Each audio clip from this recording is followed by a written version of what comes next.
মদিনায় সঙ্গে নিয়ে দুই প্রেমিক সাথী কেমন করে বলো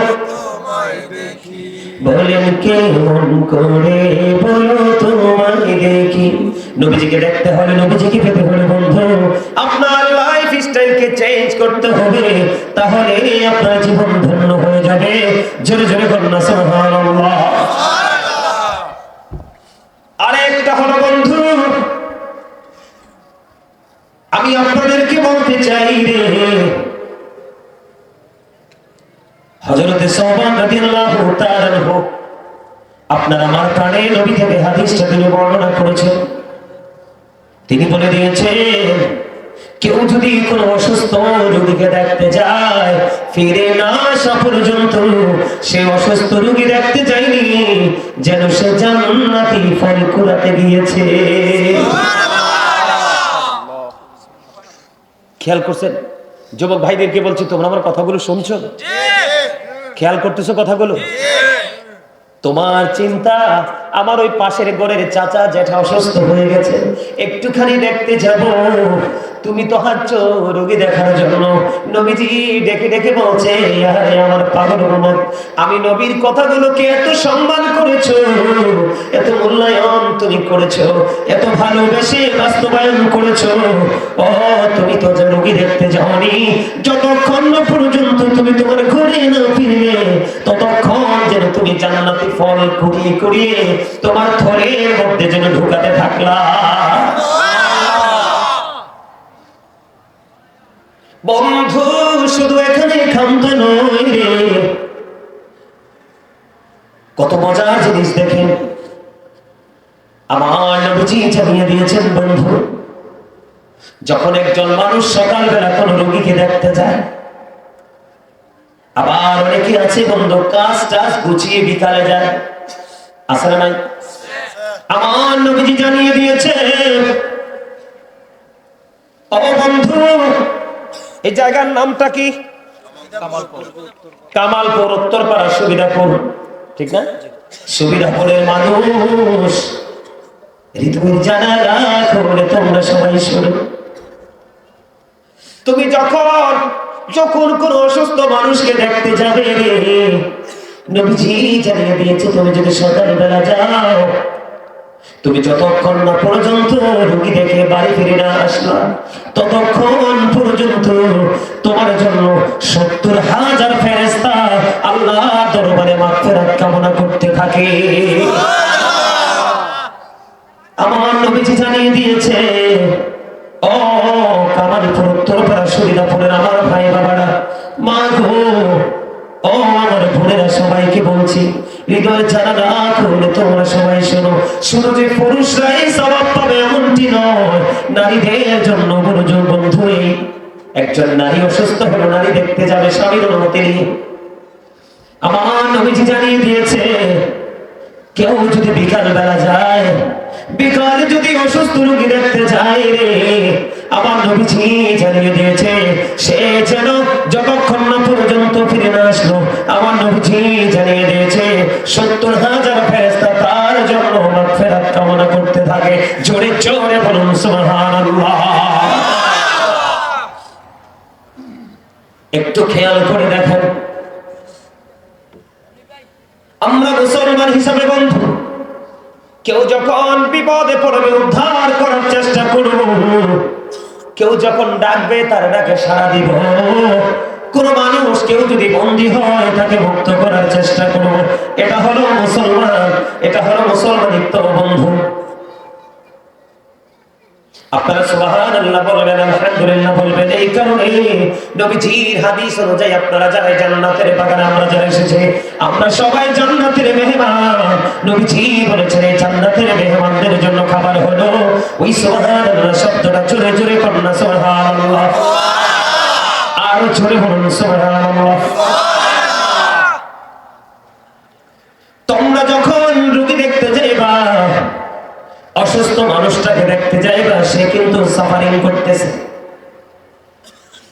তারই অসহায় অবস্থা যখন তুমি দেখতে পাবে, নবীজি শিখিয়ে দিয়েছেন তোমরা তখন অসুস্থ রোগীর কাছে গিয়ে খুশ গল্প করবা, প্রেমময়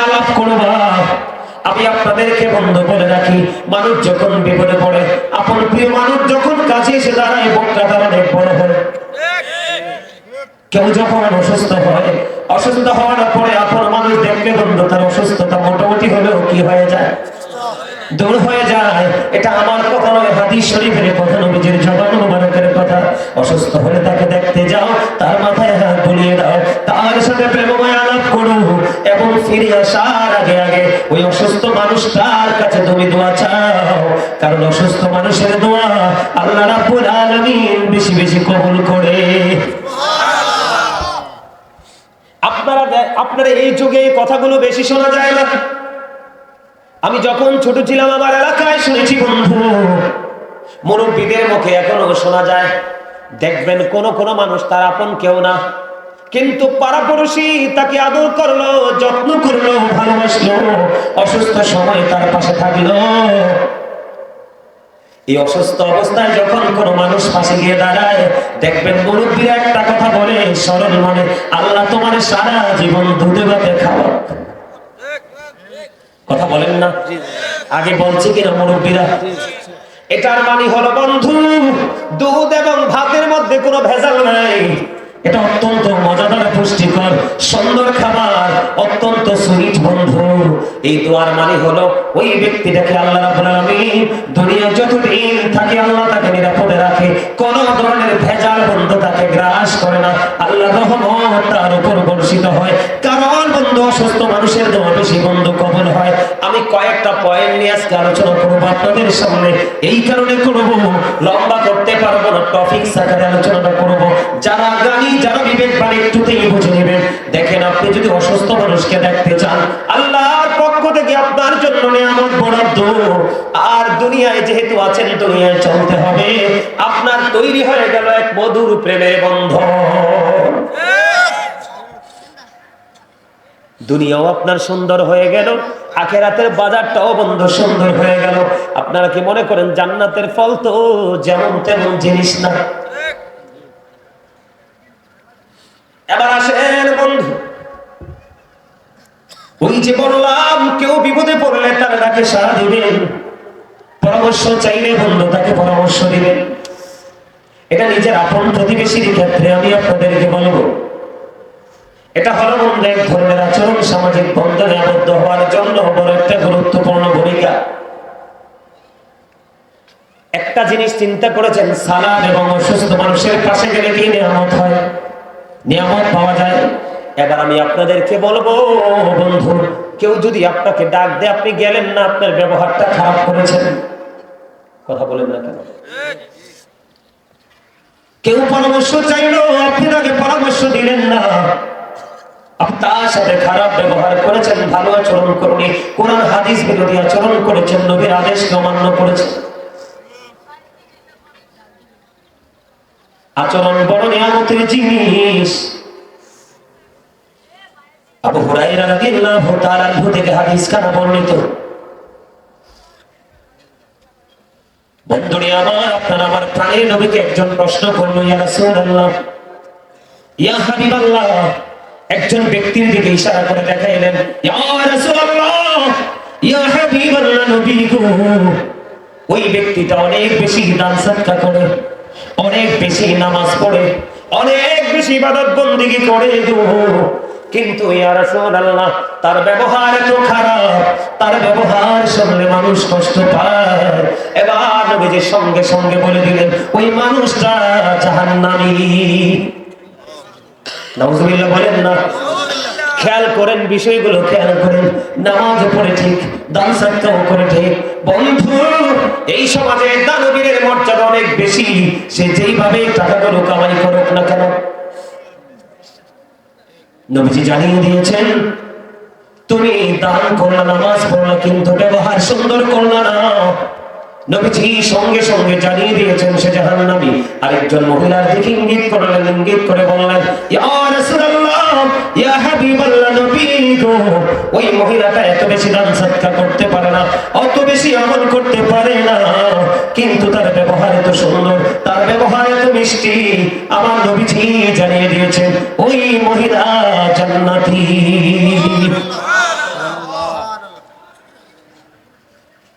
বিষয়গুলো একটু সূক্ষ্মভাবে বন্ধু খেয়াল করেন। আজকে আমাদের মধ্যে ব্যবহার আছে। আমি যদি আপনাকে বলি আমাদের কি নবীজি শিক্ষা দিয়েছেন মুসলমান মুসলমানের প্রতি কেমন আচরণ করবে, একজন পাড়া প্রতিবেশীর সাথে আরেকজন কেমন ব্যবহার করবে, ইসলাম কত সুন্দর জিনিস দেখেন। আপনার আমার প্রাণের নবী রাহমাতাল লিল আলামিন সিরাজুল মুনীরা ইমামুল মুরসালিন নবী বন্ধু তিনি জানিয়ে দিয়েছেন, যেমন ধরেন আপনি 1 কোটি টাকার মালিক, আপনার পাশে একটা মানুষ আছে তার 1 লক্ষ টাকাও নাই, আপনি একটা বাড়ি বানাতে যাবেন, আমার রাসূলের শিক্ষা হলো তোমার পাশে যে গরিব মানুষ আছে, দুস্থ মানুষ আছে, অসহায় মানুষ আছে, যেই কোনো একজন হতে পারে, তুমি বাড়ি যখন বানাইবা বাড়ি বানানোর সময় তুমি কি করবা, ওই পাশে যে গরিব মানুষটা আছে তার সাথে তুমি আলোচনা করো। কেন করো আলোচনাটা? তুমি এই জন্য করবা, আমি 10 তলা একটা ভবন বানাবো, অবকাঠামো নির্মাণ করবো, মিনিমাম বন্ধু 100 বছর। এখন তুমি পরামর্শ করবা, আমি এইভাবে ডিজাইন করেছি, ড্রয়িং করেছি, আমি এইভাবে বাড়িটা বানাবো, তোমার কোনো অসুবিধা হবে কিনা? আমার নবীজি জানিয়ে দিয়েছেন, যদি ওই গরিব মানুষটা আপত্তি করে, তুমি যদি বন্ধু এইভাবে বাড়িটা বানাও, তোমার সুবিধাটা যেমন 100 বছরের হবে, আমার অসুবিধাটাও 100 বছরের হবে। কথা বলেন না কেন? বুঝেন নাই? আপনাদেরকে এই আলোচনাটা কি আপনাদের কাছে খারাপ লাগে নাকি করার দরকার আছে? গত 2 দিন আগে বন্ধু সোশ্যাল মিডিয়াতে দেখলাম একজন মানুষ অসুস্থ ছিল দীর্ঘদিন, তিনি ইন্তেকাল করেছে, কিন্তু তার পাশের বাড়ির লোক বাউন্ডারি ওয়াল তুলে দিয়েছে, লাশটা পর্যন্ত বের করার জায়গা নাই। এত নিষ্ঠুর মানুষ কেমন করে হয়? এই পৃথিবী চিরদিনের জন্য নয়, আসার যদিও বন্ধু একটা সিরিয়াল আছে, যাওয়ার কোনো সিরিয়াল নাই। যেহেতু যাওয়ার সিরিয়াল নাই, তার আগে আপনাকে এই জায়গাগুলো ক্লিয়ার করে যেতে হবে, অন্যথায় আপনার কোনো উপায় থাকবে না। আমার দিকে বন্ধু খেয়াল করেন, নবীজি জানিয়ে দিয়েছেন তার সাথে পরামর্শ করো, দুজন মিলে তুমি কি করো, তোমার কাজটাও তুমি করো, তার সুবিধাটাও তুমি তাকে দাও। এটাই হলো মুসলমানের চরিত্র, এটা হওয়া দরকার। আজকে ইসলামের দিকে নাই বিদায় আমাদের এই সুন্দর চরিত্র আজকে নষ্ট হয়ে গেছে। কথা বলেন না কেন? আবার আমি যদি বলি বন্ধু সম্প্রীতির কথা, যদি আমি আপনাকে বলি রে, আপনাকে আমাকে বন্ধু আরেকটা কাজ করতে হবে। এটা মা আয়েশা সিদ্দিকা রাদিয়াল্লাহু তাআলা আনহা বললেন, ইয়া রাসূলুল্লাহ, ইয়া হাবিবাল্লাহ, নবী গো, আমি কিছু দান করব। কি করব? আমি কিছু দান করব। আমার 2 জন প্রতিবেশী আছে, ইয়া রাসূলুল্লাহ, আপনি বলে দেন আমি কাকে আগে দিব। আমার নবীজি জানিয়ে দিলেন, যার ঘরটা তোমার ঘর থেকে খুব বেশি কাছে রে, তুমি আগে তাকে দাও, যে একটু দূরে তাকে তুমি পড়ে দাও। তার বাড়ি হলো আপনাকে, আপনি একই সমাজের মধ্যে, একই বাড়ির মধ্যে, একই ঘরের মধ্যে অথবা পাশাপাশি ঘরের মধ্যে যখন আপনি থাকবেন, তখন আপনাকে প্রত্যেকটা ক্ষেত্রে যখন আপনি আপনার পক্ষ থেকে বন্ধ কোনো কিছু করবেন, তখন আপনার খেয়াল রাখতে হবে যে আমার কাছে যে আছে তার হক আমার উপর আগে। আজকে আমাদের মধ্যে এটা আসেনি। এত সুন্দর ধর্ম পেয়েছি বন্ধু, এত সুন্দর প্রেমময় রাসূল পেয়েছি, এই রাসূল পাওয়ার পরেও যদি নিজের জীবনকে বোঝাইতে না পারি রে, তাহলে আমি বলি জীবন কখনোই পরিপূর্ণ করা সম্ভব নয়। হাদিস শরীফের মধ্যে এসেছে বন্ধু, আপনার আমার প্রাণের নবী তিনি জানিয়ে দিয়েছে, মা বোনদেরকে বলবো, আমার নবীজি বলেছে, তোমরা যখন তরকারি রান্না করো তুমি একটু ঝোল একটু বাড়াই দিও। সুবহানাল্লাহ বলেন না? তুমি কি করিও? তরকারিতে আপনারা কি বলেন? ঝোলে তো বলেন। নবীজি বলেছেন তোমরা ঝোল একটু বাড়াই দিও, কারণ তোমার এই তরকারি থেকে তোমার পাশে যে আছে তারে যেন একটু দিতে পারো। সুবহানাল্লাহ বলেন না? আর জোরে বলেন না সুবহানাল্লাহ। আল্লাহ নবীর অর্ডার মানলে লাভ না লস? আমি এটার সাথে বন্ধু, এখনকার মানুষ কিন্তু মানুষকে দিতে চায় না। অনেক মানুষ আছে নষ্ট করে ডাস্টবিনে ফেলে দেয়, পচিয়ে ফেলাই দে, কিন্তু মানুষকে দিতে চায় না। বন্ধু, মানুষকে খাওয়াইলে কত লাভ। আল্লাহর নবীর কাছে একদিন এক মেহমান আসলো। মেহমান আসার পরে নবীজি ডেকে ডেকে বললেন, মেহমানের দায়িত্ব কে নিবা? একজন আনসারী সাহাবী দাঁড়িয়ে গেলেন, ইয়া রাসূলুল্লাহ, আমি তার দায়িত্ব নিয়ে নিলাম। কিন্তু ওই আনসারী সাহাবী বন্ধু কোনোভাবেই তিনি কিন্তু ধনী ছিল না। আল্লাহ রাসূলের কাছ থেকে মেহমান নিয়ে বন্ধু বাড়ি চলে গেল। যাওয়ার পরে বিবিকে একটা ডাক দিল, বিবি রে, ঘরে কি খাবার আছে? আজকে মেহমান আছে রে বিবি। বিবি একটা ডাক দিয়ে বললেন, স্বামী গো, আমার ঘরে যেইটুকু খাবার আছে এটা আমাদের ছোট্ট বাচ্চার খাবারটা গো স্বামী। এবার ওই আনসারী সাহাবী একটা ডাক দিয়ে বললেন, ইয়া রাসূলুল্লাহ, ওই আনসারী সাহাবী একটা ডাক দিয়ে বললেন, আমি আমার প্রাণের নবীর কাছ থেকে আজকে মেহমান নিয়ে এসেছি রে বিবি। সন্ধ্যা যখন হবে প্রদীপ তুমি নিভাইয়া দিও। প্রদীপটা নিভাই দিয়ে সন্ধ্যার সময় বাচ্চাটাকে ঘুম পাড়াইয়া দিও। আজকে আমার বাচ্চাটাকে খাবার খাওয়াবো না। আমি নবীজির কাছ থেকে একজন মানুষ, একজন মেহমান নিয়ে আসছি। ওই খাবার দিয়ে আজকে তাকে আপ্যায়ন করবো। ও বন্ধু, অসুবিধাপুরের আমার ভাই, আমার বাবা গো, ইসলাম কি তুমি দেখো, ইসলামের সৌন্দর্য কি, মাধুর্য কি। আপনার আমার প্রাণের নবীর কাছ থেকে মেহমান চেয়ে নিলেন। এবার তিনি কি করলেন, ওই বিবি সুন্দর করে সন্তানটাকে ঘুম পাড়াই দিল। ঘুম যখন পড়িয়ে দিল, ওই মেহমানকে বাচ্চারা খাবারটা খাওয়াই দিল। সকাল যখন হলো, আমার নবীজির দরবারের দিকে ওই সাহাবী ধীরে ধীরে হেঁটে হেঁটে যায়। আমার নবীজির চেহারা মুবারকের দিকে যখন ওই আনসারী সাহাবীর চেহারাটা পড়লো, নবীজি মুস্কি মুস্কি হাসে। জোরে বলেন না সুবহানাল্লাহ। নবীজি মুস্কি মুস্কি হাসে। যাওয়ার পরে প্রশ্ন করলেন, ইয়া রাসূলুল্লাহ, ইয়া হাবিবাল্লাহ, নবী গো, ও প্রাণের নবী গো, আপনি কেন গো প্রেমময় ভাবে হাসছেন গো নবী? আবার আমার নবীজি একটা ডাক দিয়ে বলেন, তুমি যে গত রাত্রে মেহমানের সাথে যে ব্যবহার করেছো, মেহমানের সাথে যে আচরণ করেছো, এই আচরণে আমার আল্লাহ এত বেশি খুশি হয়েছে রে, এই খবর আমি জানতে পেরেছি। এই জন্য আমি নবী তোমাকে দেখে হেসে দিয়েছি। এই যে চর্চা আমাদের মধ্যে এখন আসেনি কোন? এত দুষ্ট, নিজের আদরের সন্তান বড় হলো, নিজের আদরের ছেলেকে বড় করলো, বড় করে বিয়ে করাইয়া বউ ধরে নিয়ে আসলো। এই বউয়ের কারণে মা বাবাকে খাওয়াইতে পারে না, সন্তান আছে না নাই?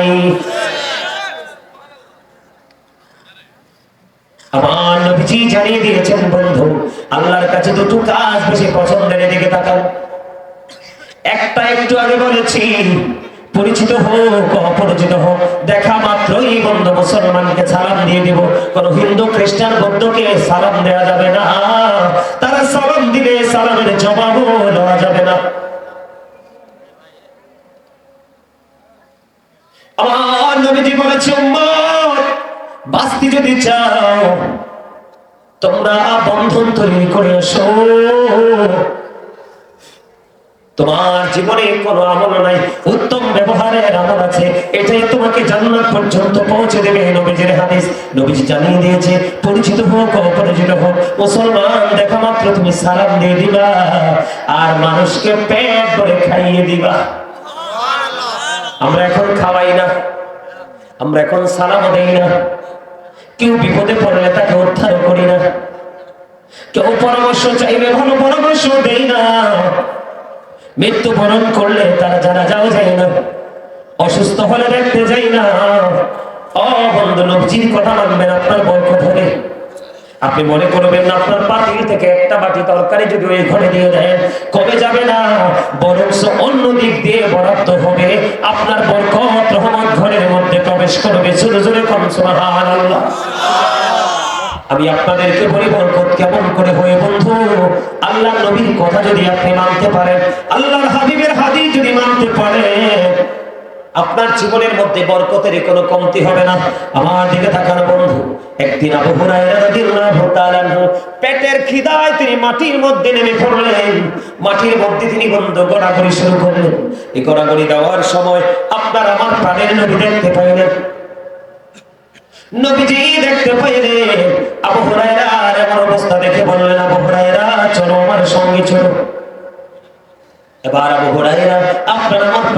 নবীর সঙ্গে চলতে শুরু করলেন।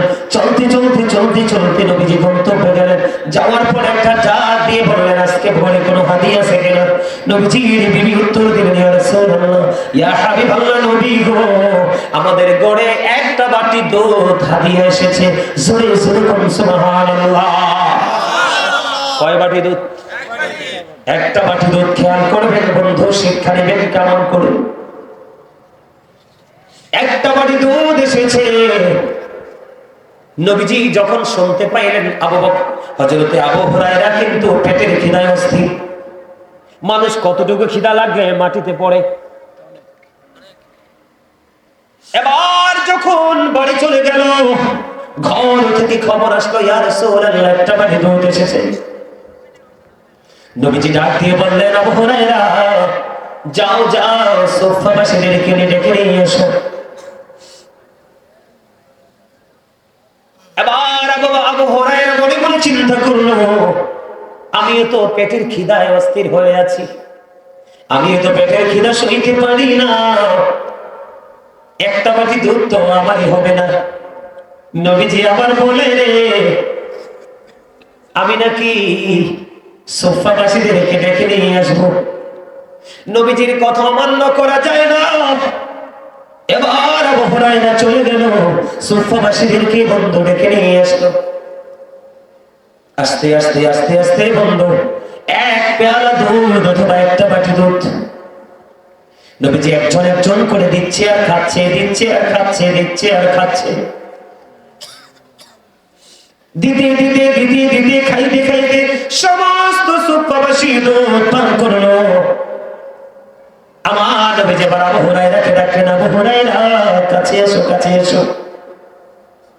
আবু হুরায়রা কাছে আসলেন। আসার পরে বললেন, রে আবু হুরায়রা, নাও নাও, তুমি দুধ নাও। আবু হুরায়রা খাইলেন। খাওয়ার পরে নবীজি বললেন, নাও আরো একটু খাও। এবার আবু হুরায়রা আরো একটু খাইলেন। এবার আবার বললেন, রে আবু হুরায়রা, আসো তুমি একটু খাও। এবার আবু হুরায়রা ডেকে ডেকে বললেন, ইয়া রাসূলুল্লাহ, নবী গো, আর খেতে পারছি না গো নবী, পেটটা ভরে গেছে, এত বেশি দুধ পান করেছি, আর নিতে পারছি না। আমার নবীজি বললেন, না রে আবু হুরায়রা, না না, নাও নাও, এসে নিয়ে যাও। তিনি আরো দুধ পান করলেন। সর্বশেষে আবু হুরায়রা আর দুধ পান করতে পারে না। ইয়া রাসূলুল্লাহ, ইয়া হাবিবাল্লাহ, নবী গো, আমার পেটের মধ্যে আর জায়গা হয় না, আমি আর দুধ পান করতে পারবো না। জোরে জোরে কন্যা সুবহানাল্লাহ। সবচেয়ে বড় মজার বাসি হলো, ওই সমস্ত সুফফাবাসীকে দুধ পান করানো হলো। 1 2 3 করে আবু হুরায়রাকে দুধ খাওয়ানো হলো। আর পেটে ধরছে না। সর্বশেষে আমার নবী দুধ পান করলেন জোরে জোরে সুবহানাল্লাহ।